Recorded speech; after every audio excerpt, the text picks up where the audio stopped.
Ma, Oo? ampun po ba ako? Ha? Sino naman nagsabi sa'yo niyan? Kasi ma, lagi na akong inaasar sa school eh. Ampun daw ako ma eh. Anak, di ba sinabi ko sa'yo huwag ka magpapa-apekto sa sinasabi ng iba? Pero ma, sabihin mo sa akin ma, ampun po ba ako? Ha? Ma!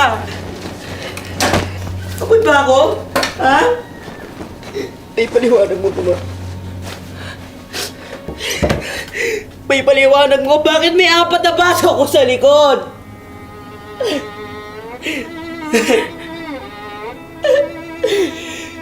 Matagal na namin itinago ito sa'yo, anak.